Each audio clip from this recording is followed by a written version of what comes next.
ஆண்டவராகிய இயேசு கிறிஸ்துவின் நாமத்திலே உங்கள் ஒவ்வொருவருக்கும் என் வாழ்த்துக்களை நான் தெரிவித்துக் கொள்கிறேன். இந்த நாளிலும் கூட உங்கள் மத்தியிலே பேசும்படியாக எனக்கு வாய்ப்பு கொடுத்த அன்பின் போதகர் கிறிஸ்டோபர் ஐயாவுக்கும் நான் என்னுடைய வாழ்த்துக்களின் நன்றியினை தெரிவித்துக் கொள்கிறேன். திடீரென்று நாங்கள் நேற்றைய முந்தைய நாள் சந்தித்த போது இந்த இடத்துல இன்றைக்கி ஒரு ப்ரேயர் மீருக்கு நீங்கள் கலந்துக்கணும் அப்படின்னு சொல்லிட்டு ஐயா சொன்னோன்னு நான் சந்தோஷமாக அதை ஏற்றுக்கொண்டு நான் ஐயாவோடு கூட இருப்பதை நான் ஒரு மகிழ்ச்சியாக ஒரு ஆசீர்வாதமாக நான் நினைக்கிறேன். ஏனென்றால் இவ்வளவு பெரிய ஒரு ஆலயத்தை கட்டுவது என்பது அது ஒரு மிகவும் லேசான காரியம் அல்ல. அது எவ்வளவு பிரயாசங்கள், எவ்வளவு ஜபங்கள், எவ்வளவு அதுக்காக முயற்சிகள், எவ்வளவு கஷ்டங்கள், எவ்வளவு தோல்விகள் எல்லாத்தையும் சந்தித்து தான் ஆண்டவர் இப்படிப்பட்ட ஒரு பிரம்மாண்டமான ஒரு தேவாலயத்தை ஐயா மூலியமாக இந்த இடத்துல கட்டி எழுப்பியிருக்கிறார். இந்த நாளிலும் கூட உங்கள் மத்தியில் என்ன பேசுவது என்று யோசித்து கொண்டிருந்த போது ஐயா பேர் கிறிஸ்டோபர் அப்படின்னு சொல்லிட்டு சொன்னாங்க. அப்போ அந்த என்ற தலைப்பிலே பேசுருவோமே அப்படின்னு சொல்லிட்டு பார்த்திங்கன்னா, ஆண்டவராகிய தேவனாகிய கர்த்தர் அவர் இருந்தார், அவர் இப்போதும் நம்மோடு கூட இருக்கிறார், இனிமேலும் நம்மோடு கூட இருப்பார்.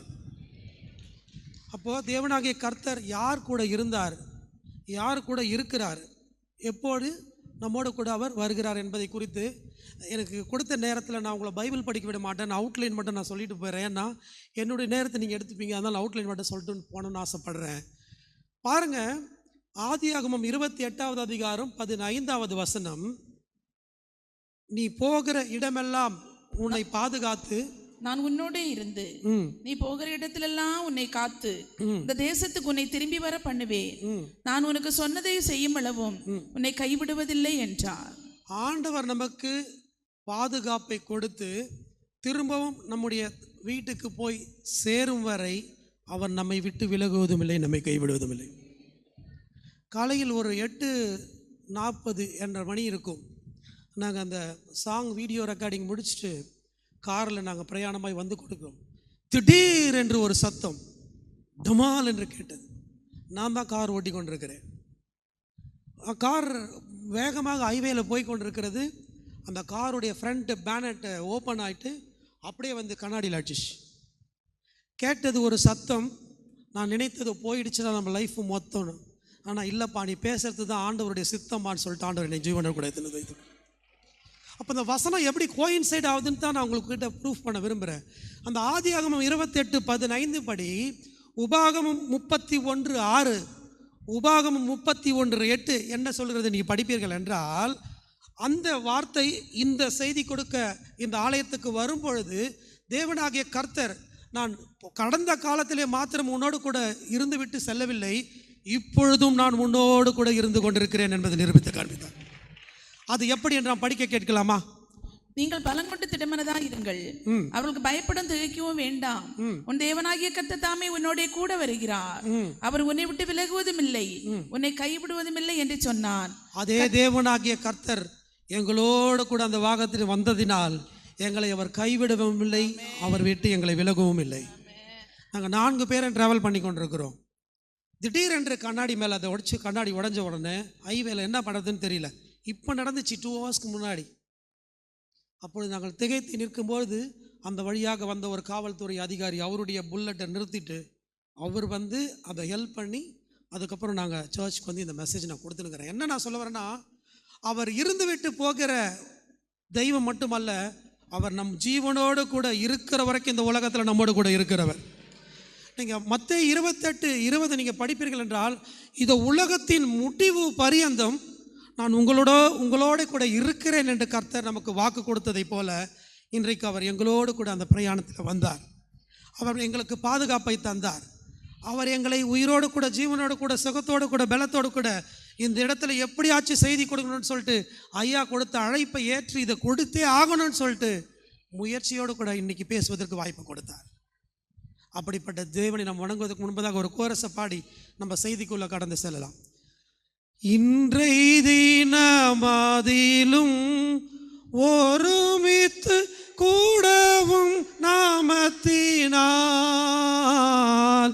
இன்றை தினமதிலும் ஒருமித்து கூடவும் நாமத்தினால், தந்தனின் கிருபைக்காக உமக்கென்றும் ஸ்தோத்திரம் ஸ்தோத்திரமே. தந்தனின் கிருபைக்காக உமக்கென்றும் ஸ்தோத்திரம் ஸ்தோத்திரமே. ஸ்தோத்திரம் இயேசுநாதா, உமக்கென்றும் ஸ்தோத்திரம் இயேசுநாதா. ஸ்தோத்திரம் இயேசுநாதா, உமக்கென்றும் ஸ்தோத்திரம் இயேசுநாதா. ஸ்தோத்திரம் செய்கிறோம் உம்மடியார் திரு நாமத்தின் ஆதரவில். ஸ்தோத்திரம் செய்கிறோம் நின்னடியார் திரு நாமத்தின் ஆதரவில். நான் 2 தேவனுடைய மனுஷர்களை மட்டும் உதாரணம் சொல்லி உங்கள் மத்தியில் இருந்து கடந்து செல்ல விருப்பப்படுகிறேன். கர்த்தர் யாரெல்லாம் நடத்துவார் அல்லது உயர்த்துவார், யாரெல்லாம் பாதுகாப்போடு ஜீவனோடு கூட சுகத்தோடு கூட ஆயுசு நாட்களை அதிகர செய்து வைப்பார் என்று பல்வேறு வசனங்கள் வேதத்தில் சொன்னாலும் 2 உதாரணங்களை கொடுத்த நேரத்தில் நான் சொல்கிறேன் பாருங்கள். 2 நாளாகமம் புத்தகம் 17வது அதிகாரம் 3வது வசனத்தை நீங்கள் படிப்பீர்கள் என்றால், அங்கே ராஜாவாகிய யோசபாத் என்ற ஒரு மனுஷன் அவர் வாழ்கிறார். அந்த ராஜாவோடு கூட கர்த்தர் அவரோடு கூட இருந்தார் என்று எழுதப்பட்டிருக்கிறது. காரணம் பார்த்தீங்கன்னா நிறைய பாயிண்ட்ஸ் இருக்குது, நான் அவுட்லைன் மட்டும் சொல்கிறேன். அவர் மற்ற மத தெய்வங்களை தேடவில்லை, அவர் நம்முடைய உலகத்தை படைத்த பரலோகத்தின் தேவனாகிய கர்த்தரைத்தான் அவர் வாழ்ந்த நாட்களிலே தேடினார். இன்றைக்கு அதே தேவனாகிய கர்த்தரைத்தான், ஆண்டவராகிய இயேசு கிறிஸ்துவைத்தான், ஆவியானவரைத்தான் தேடி நாடி ஓடி வந்து நாம் உபவாச ஜபத்திலே கலந்து கொண்டு நாம் இந்த செய்தியை கேட்டுக்கொண்டிருக்கிறோம். 2வதாக அவர் தன் தாவீதின் நாட்களில் அவர் ஆண்டவர் எப்படி பக்தியாக வாழ்ந்தாரோ அதற்காக கர்த்தர் முன்னிலையில் அவர் பக்தியோடு கூட வாழ்ந்தாராம். அவர் தன்னுடைய தகப்பனாக தேவனை தேடினார். இன்றைக்கு நாமும் இந்த இடத்துல தேடி வந்திருக்கிறோம். அதற்காகத்தான் நம்முடைய வேலைகளை கூட லீவ் போட்டு இந்த இடத்துல ஆலயத்துக்கு ஓடி வந்திருக்கிறோம். அடுத்ததாக பார்த்தீங்கன்னா அவர் மற்ற இஸ்ரவேலுடைய தவறான செய்கைகள், எனக்கு முன்பதாக சொன்ன ஐயா சொன்ன மாதிரி அந்த களவு செய்தது, துதிக்க வேண்டிய யூதா கோத்திரத்தில் ஒருத்தர் களவு செய்ததை போல மற்ற பொருட்களை அவர்கள் திருடி களவு செய்து அபகரித்து கொள்ளாமல் அவர் வாழ்ந்தார். அவர் தவறான செய்கையில் அவர் செய்யவில்லை. கடைசியாக பார்த்தீங்கன்னா அவர் தேவனுடைய கற்பனைகளின்படி நடந்து கொண்டதுனால 17:5 அந்த 5 விதமான காரியங்களை அவர் செய்ததுனால 2 நாளாகமம் 17:5 கர்த்தர் ராஜ்யபாரத்தை யோசபாத் கையில் திடப்படுத்தினார். அது மாத்திரமல்ல, 17:6 சொல்லுகிறது, அதனால அந்த மனிதனுடைய இருதயம் கர்த்தருடைய வழிகளில் உற்சாகம் கொண்டது. நம்முடைய அருமையான ஐயாவுடைய வாழ்க்கையில் கூட பார்த்தீங்கன்னா அவருடைய ஊழியத்தில் பற்றி சொன்ன சாட்சியை கேட்கும் பொழுது, இந்த 14 ஆண்டுகளில் இவ்வளவு பெரிய ஒரு ஆலயத்தை கட்டுவது ஆண்டவர் அவருக்கு கொடுத்த மிகப்பெரியதொரு பாக்கியம், அதை ஒரு ஸ்லாக்கியம், அது ஒரு மிகப்பெரிய ஒரு சாட்சியாக தான் நான் பார்க்குறேன். எத்தனையோ பேர் தொடங்குறாங்க, முடிக்கும்போது இல்லாமல் போயிடுறாங்க. எத்தனையோ பேர் அதை இன்கம்ப்ளீட்டாக விட்டுறாங்க. ஆனால் கர்த்தர் இந்த அளவுக்கு அவரை இந்த ஆலயத்தை கட்டி உங்களை தொழுது கொள்ள இப்பேற்பட்ட ஒரு ஊழியத்தை செய்வது என்று ஆண்டவர் அவரோடு கூட இருக்கிறார். மாத்திரமல்ல, அவர் நடத்துகிற விசுவாசிகளாகிய உங்கள் ஒவ்வொருவரோடு கூட ஆண்டவர் இன்றைக்கு இருந்து கொண்டிருக்கிறார்.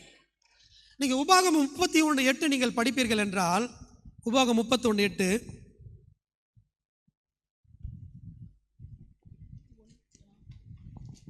கர்த்தர் தாமே உனக்கு முன்பாக போகிறவர், கர்த்தர் தாமே உனக்கு முன்பாக போகிறவர், அவர் உன்னோடே இருப்பார், அவர் உன்னோட இருப்பார், அவர் உன்னை விட்டு விலகுவதும் இல்லை, உன்னை விட்டு விலகுவதும் இல்லை, உன்னை கைவிடுவதும் இல்லை, உன்னை கைவிடுவதும் இல்லை, நீ பயப்படவும் கலங்கவும் வேண்டாம் என்றான். நீ பயப்படவும் கலங்கவும் வேண்டாம் என்றான்.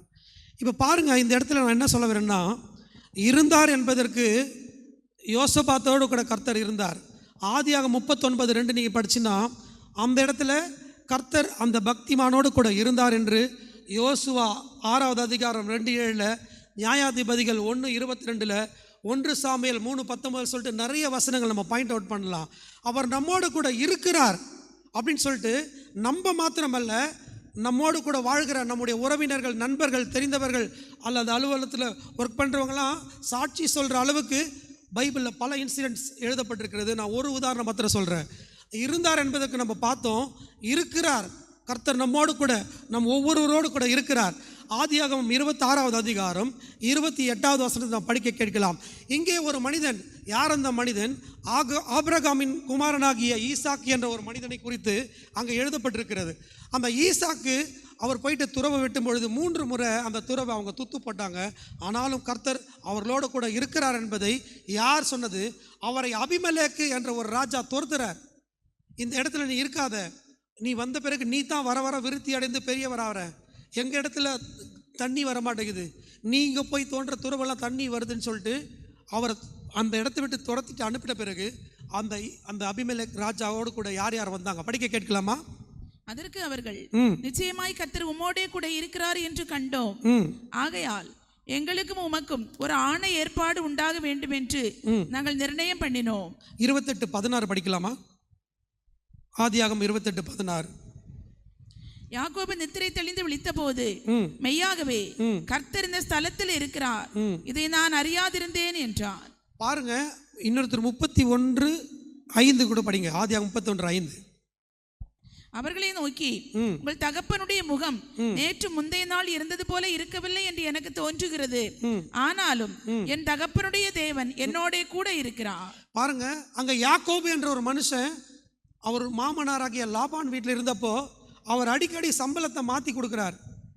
அவர் எந்த மாதிரி ஆடு குட்டி போடணும், புள்ளி உள்ள ஆடுகளா இல்லை பிளைன் கலரில் சொல்லிட்டு அவர் எதை கொடுக்குற சம்பளம் கொடுக்குறாருன்னு சொல்லிட்டு சொல்கிறாரோ அந்த மாதிரி குட்டி மாதிரி நேற்று இந்த மாதிரி முகம் இல்லை, அவர் முகம் வித்தியாசமாக மாறி இருக்கிறது.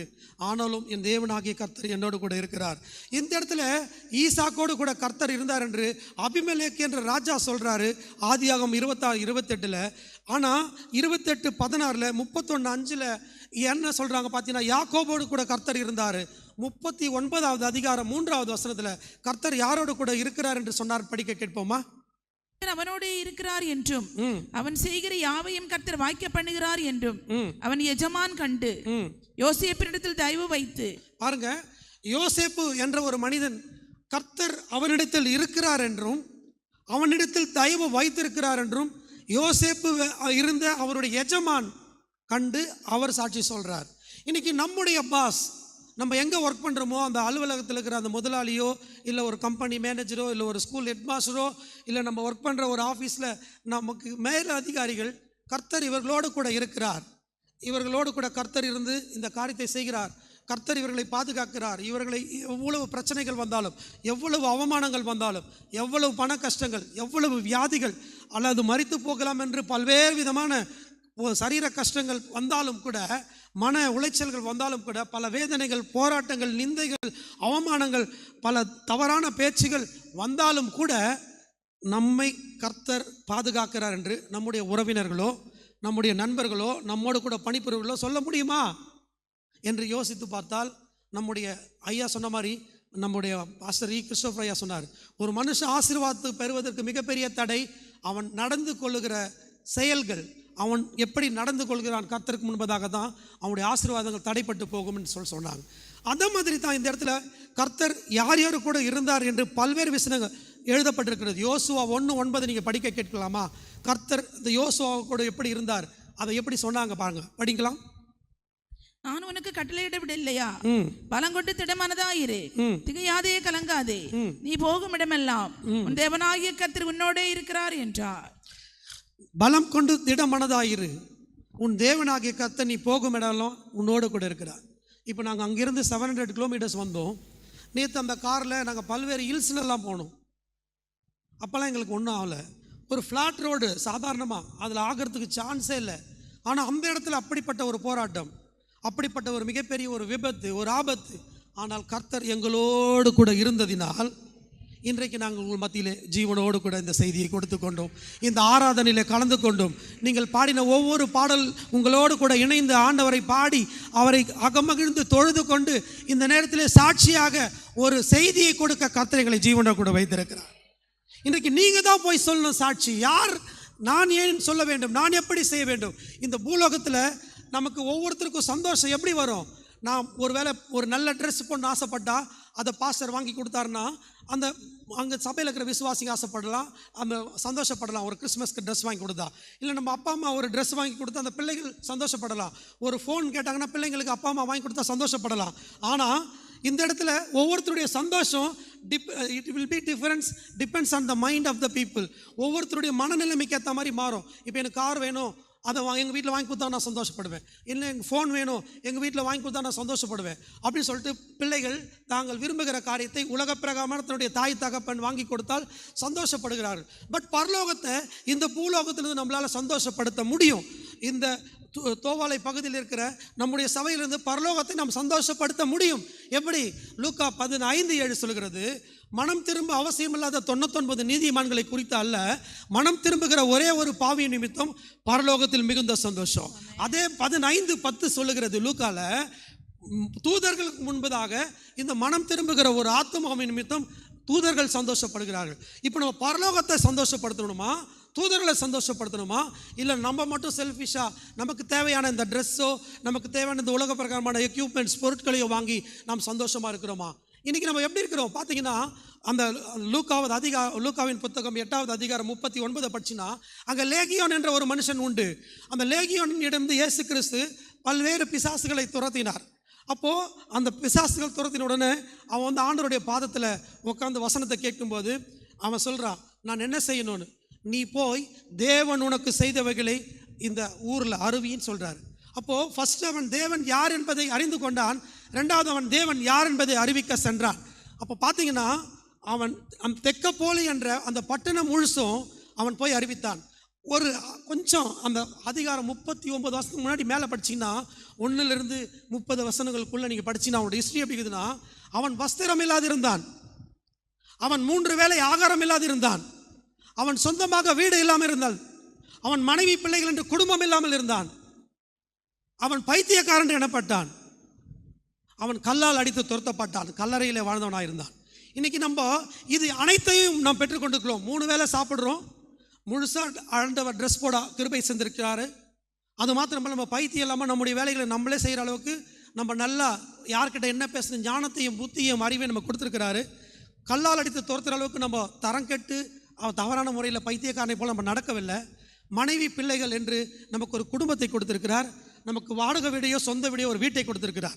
இது எதுவுமே இல்லாத ஒருத்தன் கர்த்தருக்காக அந்த தெக்கப்போலி என்ற நாடு முழுச சென்று இயேசு கிறிஸ்துவுடைய சுவிசேஷத்தை அறிவிப்பது சாத்தியம் என்றால், இது எல்லாம் இருக்கிற நீங்களும் நானும் கிறிஸ்டோபர் ஐயாவோடு கூட இணைந்து இந்த தோவாலை பகுதி இந்த ஊழியத்தை செய்வது சாத்தியமா இல்லையா? நம்மளால் முடியுமா முடியாதா? உன்னை கொண்டு நான் செய்வதை நான் உன்னை கொண்டு தான் செய்வேன். எரேமியா 51:20 23 வரை படிச்சுனா, உன்னை கொண்டு நான் ஜாதிகளை நொறுக்குவேன், உன்னை கொண்டு நான் அதிபதிகளை நொறுக்குவேன், உன்னை கொண்டு நான் வாலிபரை நொறுக்குவேன், உன்னை கொண்டு நான் இளைஞரை நொறுக்குவேன் அப்படி சொல்லிட்டு 9 விதமான நொறுக்குவேன் இருக்கும். அதுவே நீங்கள் மத்தேயு 5:9 அந்த 3லேருந்து 12 வரைக்கும் நீங்கள் படிச்சுனா 9 விதமான பாக்கியவான்களை பற்றி ஆண்டவராக இயேசு கிறிஸ்து எழுதியிருப்பார். நீங்கள் கலாத்தியரில் நீங்கள் படிச்சுனா 17:5வது அதிகாரத்தில் ஆவிக்குரிய கனிகள் 9 அப்படி சொல்லிட்டு எழுதப்பட்டிருக்கிறோம். ஆவிக்குரிய வரங்கள் 9.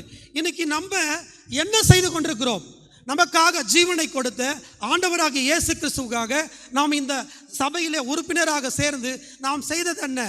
அந்த பைத்தியக்காரன் ஸ்தானத்தில் இருந்த லேகியோனே பல்லாயிரக்கணக்கான மக்களை கர்த்தருடைய சமூகத்திற்கு கொண்டு வருவது சாத்தியம் என்றால், அதை விட அனைத்தையும் ஞானத்தையும் புத்தியையும் அறிவையும் விவேகத்தையும் நல்ல ஆரோக்கியத்தையும் சுகத்தையும் பலத்தையும் மனைவியையும் பிள்ளைகளையும் கணவரையும் குடும்பத்தையும் நல்ல வருமானத்தையும் பெற்றுக்கொண்டிருக்கிற நீயும் நானும் இன்னும் பல ஆயிரக்கணக்கான ஆத்துமாக்களுக்கு ஆண்டவரை பற்றி அறிவிக்க முடியும்.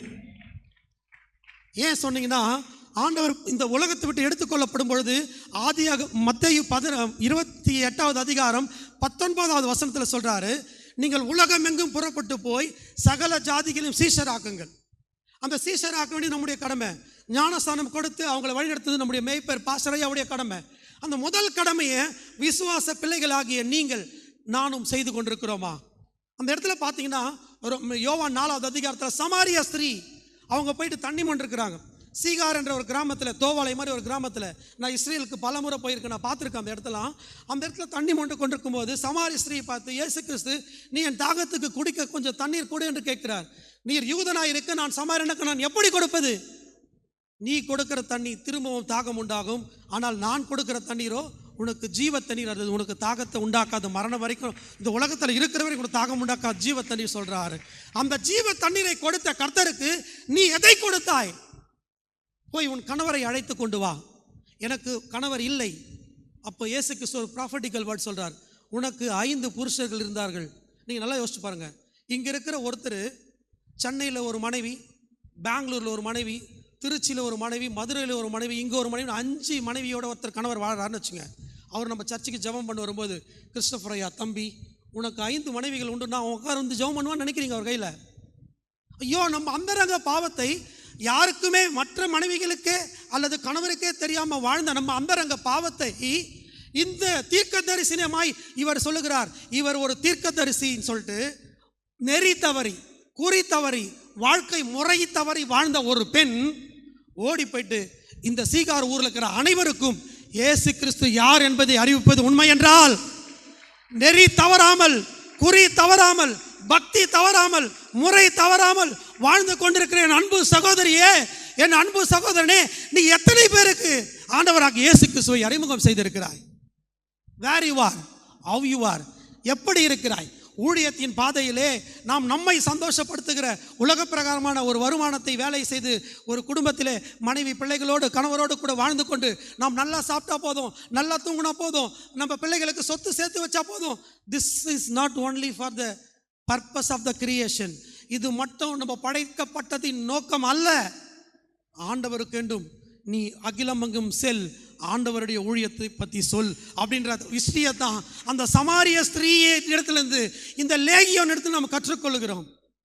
இன்னைக்கு நீங்கள் பேசலைன்னா பிதாவை எங்கும் தொழுது கொள்ளும் காலம் வரும். எருசலேமின் மாத்திரமல்ல, இந்த பூமி எங்கும் தொழுது கொள்ளும் காலம் வரும். அப்போ எப்படி வரும்? நம்ம ஒவ்வொருத்தரும் புறப்பட்டு போக வேண்டாமா? இந்த கடைசி பாயிண்ட் சொல்லி நான் முடிச்சிடுறேன். ஆண்டவராக இயேசு கிறிஸ்து நம்மோடு கூட எப்பொழுதுமே இருப்பார். ஆதியாகமம் 48வது அதிகாரம் 21வது வசனம் படிக்க கேட்கலாம். ஆதியாகமம் 48:21. பின்பு இஸ்ரவேல் யோசேப்பை நோக்கி, இதோ நான் மரணமடைய போகிறேன், தேவன் உங்களோடே இருப்பார், அவர் உங்கள் பிதாக்களின் தேசத்துக்கு உங்களை திரும்பவும் போக பண்ணுவார் என்றான். பாருங்க, சாகரத்துக்கு ஒரு நிமிஷத்துக்கு முன்னாடி கடைசியா சொன்ன வார்த்தை, நான் மரணமடைய போகிறேன், இஸ்ரவேலின் தேவனாகிய கர்த்தர் உங்களோடு கூட இருப்பார். நீங்க யோசிச்சு பாருங்களேன். இப்போ நம்முடைய அப்பா சாகரத்துக்கு முன்னாடி, தம்பி நான் கஷ்டப்பட்டு 30 வருஷம் 40 வருஷம் ஒரு கவர்மெண்ட் ஆஃபீஸில் எங்கேயோ ஒர்க் பண்ணிவிட்டு நான் சிறுக குருவி மாதிரி சேர்த்து கட்டின காசில் தான்பா இந்த வீடு, நீ உயிரோட கூட இருக்க இதை விற்று விடக்கூடாதுன்னு சொன்னால் நம்ம விற்போமா? விற்க மாட்டோம். ஏன்னா அப்பா சொன்ன கடைசி வார்த்தை. நேரு பிரதமராக இருந்த பொழுது இந்திரா காந்தி கிட்ட சொன்னாராம், இந்த கட்சியையும் ஆட்சியை நீ பத்திரமா பார்த்துக்கோ, இந்த பிரதமர் பதவின்னு சொல்லிட்டு பார்லிமெண்ட்டை அவர் ஃப்ரீயாக தானமாக எழுதி வச்சுட்டு போயிட்டாராம். இந்திரா காந்தி உயிரோடு இருக்கும்போது அவங்க அந்த அப்பா சொன்ன கட்டளையை பார்த்துட்டு, அதே மாதிரி கட்சியை ஆட்சியை பார்த்துட்டு அவங்க ராஜீவ் காந்தி கிட்ட கொடுத்துட்டு போயிட்டாங்களாம். ராஜீவ் காந்தி அதை ராகுல் காந்தி கிட்ட கொடுக்கறது முன்னாடி அவர் மறித்து விட்டார்.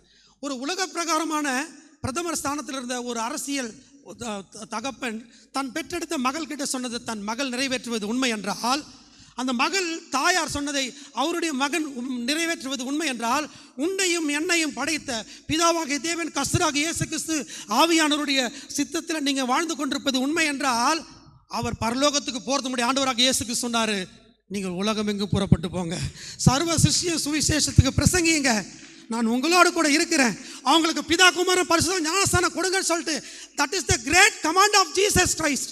அவர் இந்த உலகத்தை விட்டு போகும்போது சொன்ன கடைசி கட்டளை. அந்த கட்டளைக்கு கீழ்ப்படுகிற ஒரு மனிதனாக, ஒரு பக்தனாக, ஒரு பக்தியிலும் மனுஷியாக நீயும் நானும் வாழ்ந்து கொண்டிருக்கிறோமா என்ற கேள்வியைத்தான் உங்கள் மத்தியில் நான் வைக்க விரும்புகிறேன். நம்ம சேர்த்து வச்சிருக்கிற எல்லா பொருளும் நம்ம விட்டு போயிடும். நம்ம ஒருவேளை சேர்த்து வச்சிருக்கிற பொருள் இன்றிரவு நம்முடைய ஜீவன் நம்மை படைத்த தேவன் கிட்ட போயிடுச்சுன்னா, நம்ம காலில் போட்டு நிற்கிற மெட்டியாக இருந்தாலும், மூக்கில் போட்டு நிற்கிற ஸ்பெக்ஸாக இருந்தாலும் அதை கழட்டிட்டு தான் புதைப்பாங்க. ஆனால் நம்ம உயிரோடு கூட இருக்கும் பொழுது 1:21 பிலிப்பியர் சொல்கிறது, கிறிஸ்து எனக்கு ஜீவன், சாவு எனக்கு ஆதாயம் என்று.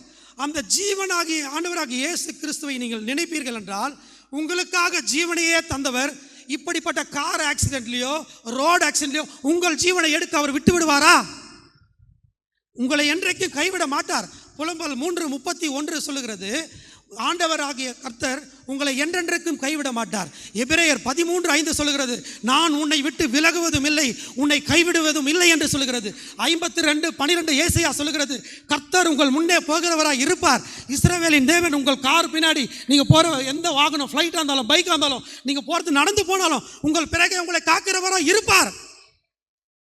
உங்களை எதிர்த்து உங்கள் தலையிலிருந்து ஒரு முடியை கூட சத்துருவால பிக்க முடியாது. ஏன்னா கர்த்தருடைய சித்தலாம நம்முடைய தலையிலிருந்து ஒரு முடி கூட கீழே பைபிள் எழுதப்பட்டிருக்கிறது. அப்போ பாருங்க, முதல்ல ஆண்டவர் நம்மோடு கூட இருந்தார், இன்றைக்கு நம்மோடு கூட இருக்கிறார், வரும் நாட்களில் நம்மோடு கூட இருப்பார். அப்படிப்பட்ட உயிரை கொடுத்த கர்த்தருக்கு நாம் எதை கொடுத்தோம்? நீங்க அப்புறமா படிச்சு பாருங்க. 35வது அதிகாரம் யாத்திராகமத்தில், மனப்பூர்வம் உள்ள ஸ்திரீ தங்களுடைய காதணிகள், அஸ்தக்கடகங்கள், மோதிரங்கள், தாங்கள் போட்டுக்கொண்ட பொன்னாபரணங்களை கொடுத்தாங்க கர்த்தருக்காக. ஆனால் இன்னைக்கு நம்முடைய நேரத்தையோ, நம்முடைய உழைப்பையோ, நம்முடைய பணத்தையோ, நம்முடைய திறமைகளையோ, நம்முடைய தாளந்துகளையோ, நம்முடைய உடைமைகளையோ, கர்த்தர் நமக்காக கொடுத்திருக்க இந்த உலகத்தினுடைய சொத்துக்களையோ ஒரு பகுதியாக நம்ம கொடுக்கிற மனம் உள்ளவர்களாக நாம் வாழ்ந்தால்தான் கர்த்தர் நம்மை கொண்டு ஒரு பெரிய அசைவை, பெரிய ஒரு ஆசீர்வாதத்தை, பெரிய ஒரு ஆத்தும அறுவடையை இந்த தோவாலை சர்ச் மூலியமாக இதை பார்த்து கொண்டிருக்கிற மீடியாவில் யாராக இருந்தாலும் அவர்களுமாக ஒரு பெரிய அசைவை ஆண்டவர் கொண்டு வருவார். இன்றைக்கு அப்படிப்பட்ட கர்த்தருக்கு, உங்களுக்காக உயிரையே கொடுத்த கர்த்தருக்கு, எனக்காக உயிரையே கொடுத்த கர்த்தருக்கு நாம் நம்முடைய உயிரை கொடுக்கவில்லை என்றாலும் நாம் உயிரோடு இருக்கிற நாளெல்லாம் ஒரு சில மணி நேரத்தை யாத்து கொடுப்போமா? அவரை துதிப்போமா? அவரை போற்றுவோமா? அவரை தொழுது கொள்வோமா? அவரை வணங்குவோமா? அவரை பற்றி அறிவிப்போமா? அகிலமெங்கும் சொல்லுவோமா? ஆண்டவரை பற்றி சொல்லுவோமா என்ற ஒரு முடிவை நீங்கள் எடுக்க வேண்டும் என்பதுதான் என்னுடைய அன்பின் ஒரு வேண்டுகோள். யோசிச்சு பாருங்க, ஆண்டவருடைய நாமம் என்னன்னு சொல்லிட்டு யாத்திராகமம் 3:14 அவர் மோசே கிட்ட, நான் பார்வோன் கிட்ட போன்னு சொல்றீங்களே, உங்க பேர் என்ன, என்னை அனுப்பினவர் பேர் என்னன்னு கேட்டா நான் என்ன ஆண்டவரே சொல்றதுன்னா, நான் இருக்கிறவராகவே இருக்கிறேன்னு சொல்லிட்டு யாத்திராகமத்தில் அன்னைக்கு இருக்கிறவராகவே இருக்கிறேன்னு சொன்ன தேவனாகிய கர்த்தர் இன்றைக்கும் உங்களோடு கூட இருக்கிறார். நீங்க தூங்கினாலும் அவர் உங்களோடு கூட இருப்பார். நீங்க கார்ல போனாலும், நீங்க ஏர்ல போனாலும், நீங்க நடந்து போனாலும், ஆத்துல கடந்து போனாலும் கர்த்தர் உங்களோடு கூட வருவார். தம்முடைய பாதுகாப்பை உங்களுக்கு தருவார். அவர் உங்களை விட்டு விலகாத கர்த்தராய் இருக்கிறார்.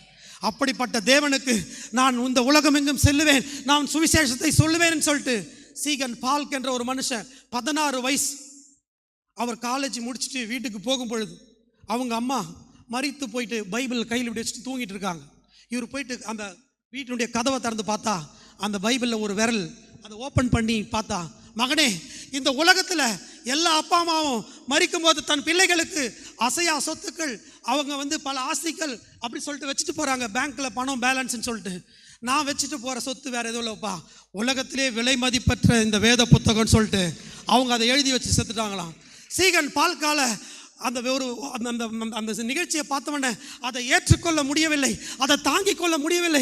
ஏன் இப்படி நடந்தது ஆண்டவரே? என் அம்மா என்னை விட்டு கடந்து சென்று விட்டார்கள், என் தகப்பன் ஆல்ரெடி போயிட்டாரு, நான் எப்படி வாழ்வது அப்படி சொல்லிட்டு வேதனையோடு கூட இருக்கும் பொழுது அந்த அடக்கம் செய்து விட்டு அவர் அடுத்த 2 நாட்கள் கழித்து கல்லூரிக்கு போகும்போது 4ஆம் ஃபெடரிக் என்ற டென்மார்க் நாட்டு இளவரசன் ஒரு அறிவிப்பை வெளியிடுகிறார். இந்த இயேசு கிறிஸ்துவினுடைய சுவிசேஷத்தை இந்த உலகம் எங்கும் அறிவிப்பதே என்னுடைய பணி. அப்பொழுது போய்விடும் சனி, கொடுப்பார்கள் கிறிஸ்தவர்கள் கர்த்தருக்காய் கனி, ஊழியத்திற்கு போவேன் இனின்னு சொல்லிட்டு ஒரு அறிவிப்பை கொடுத்தார். அந்த மாதிரி இந்த சீகன் பால் அந்த அறிவிப்பை கேட்ட உடனே காலேஜில் யாரெல்லாம் இயேசு கிறிஸ்துவின் சுவிசேஷத்தை சொல்கிறதுக்கு உலகத்தில் எந்த நாட்டுக்கு போனாலும், எந்த ஸ்டேட்டுக்கு போனாலும் உங்களுக்கு தங்குறதுக்கு இடம், சாப்பாடு, கப்பல், போக்குவரத்து செலவெல்லாம் அந்த ராஜா 4ஆம் ஃபெடரிக் பார்த்துப்பார் சொல்லிட்டு அறிவிப்பு கொடுத்த உடனே, நான் போகிறேன், யார் என் நிமித்தமாய் போவான் ஆண்டவர் கேட்கிறார். நான் போகிறேன் அப்படின்னு சொல்லிட்டு சொன்ன உடனே ஹென்றி ப்ளூச்சோவும் சீகன் பால்க்கும் அந்த நாட்டில் டென்மார்க்லேருந்து கிளம்பி தமிழ்நாட்டில் இருக்கிற தரங்கம்பாடி அப்படின்ற இடத்துக்கு வராங்க. 3 நாட்கள் அவங்கள முட்டி போட வைக்கிறாங்க. நம்ம பாஸ்டரையோடைய கால் பார்த்தீங்கன்னா எப்படி ரணமாக இருக்கும், ஜபத்தில் அவங்க முட்டி போட்டு அந்த மாதிரி கால் ரணமாகி விட்டது. அவங்க நினைச்சாரு, நான் பண்ண நினைத்தது ஆண்டவரை கனம், எதுக்கப்பா இந்த எதிரிகளுக்கு சினம், துடிக்குது ஊழியத்தை செய்ய என்னுடைய மனம், ஆனால் ஆக்கிவிட்டார்களே என் இருதயத்தை ரணம், நான் எப்படி ஆண்டவரை அறிவிக்காமல் இருப்பது தினம் சொல்லிட்டு கண்ணீரோடு கூட அவர் வேதனைப்பட்டாராம். இந்த கன்னியாகுமரி மாவட்டத்தில் இருக்கிற அன்பு சகோதர சகோதரிகளே, கர்த்தருடைய வசனங்கள் வந்து அடிக்க வேண்டும். உங்கள் ஒவ்வொருடைய இருதயத்திலும் ஓயாத கன்னியாகுமரியில் உள்ள முக்கடல் அலையாக கிறிஸ்து இயேசு இருக்க வேண்டும். இந்த சபைக்கு தலையாக என்ன கொடுக்க முடியும்? என் ஆண்டவருடைய அன்புக்கு விலையாக பாஸ்டரோ நம்பி இருக்கிறார். உங்களை மிகப்பெரிய ஒரு மலையாக நீங்களோ ஊழியம் செய்யாமல் பேசாமல் உட்கார்ந்து கொண்டிருக்கிறீர்கள். ஒரு சிலையாகன்னு சொன்னால் எவ்வளவு ஒரு வேதனையாக இருக்கும். இன்றைக்கு நாம் ஆண்டவருக்காக உயிரை கொடுத்த கர்த்தருக்கு நாம் எதை கொடுக்க போகிறோம்? நம்முடைய வாழ்க்கையை அர்ப்பணிப்போமா? நாம் கொடுக்கிற பொன்னையோ பொருளையோ பணத்தையோ ஆண்டவர் விரும்புவதை காட்டிலும், அதை ஏற்றுக்கொள்வதை காட்டிலும், காணிக்கைகளை ஏற்றுக்கொள்வதை காட்டிலும் 2 கொரிந்தியர் 12வது அதிகாரம் 14வது வசனத்திலே ஆண்டவராகிய கர்த்தர் சொல்லுகிறார், நான் உங்களுடையதை அல்ல உங்களையே தேடுகிறேன் ஆண்டவர் சொல்லுகிறார். அப்படிப்பட்ட ஆண்டவருக்கு உங்களுடைய இருதயத்தையும் உங்களுடைய வாழ்க்கையையும் உங்களுடைய நேரத்தையும் உங்களுடைய எதிர்கால எல்லா காரியங்களையும் கர்த்தருடைய பாதத்தில் நீங்கள் அர்ப்பணித்து அவருக்காய் வாழ்வேன் என்று நீங்கள் தீர்மானம் எடுத்து ஜெபிப்பீர்கள் என்றால் உங்களை கொண்டு ஒரு பெரிய அசைவை அருமையான ஐயாவுடைய சபையில உண்டு பண்ணுவார். அல்லேலூயா. அப்படியே கண்களை மூடி ஒரு கோரஸை பாடி இந்த செய்தி நேரத்தை நிறைவு செய்ய போறோம். நம்ம உயிர் வாழற நாட்கள் எல்லாம் ஆண்டவரே நான் ஓடி ஓடி இந்த கன்னியாகுமரி மாவட்டத்தில் மாத்திரமல்ல, இந்த தோவாலை கிராமத்தில் மாத்திரமல்ல, தமிழ்நாட்டில் மாத்திரமல்ல, இந்தியாவில் மாத்திரமல்ல, உலகமெங்கும் போற ஆண்டவரே, உம்முடைய கடைசி கட்டளை அந்த great command of Jesus Christ மத்தேயு 28:19 படி நான் உலகமெங்கும் போற ஆண்டவரே சொல்லிட்டு நம்ம அர்ப்பணிப்போமா? உயிர் வாழும் நாட்கள் எல்லாம் நான் ஓடி ஓடி உழைத்திடுவேன். என்னோடு கூட இணைந்து பாடுங்கள். உயிர் வாழும் நாட்கள் எல்லாம் நான் ஓடி ஓடி உழைத்திடுவேன். என்னை அழைத்தீரே உம் சேவைக்கு, என்னை அழைத்தீரே உம் சேவைக்கு, அதை நான் மறப்பேனோ, அதை நான் மறப்பேனோ. எஜமானனே எஜமானனே என் இயேசு ராஜன்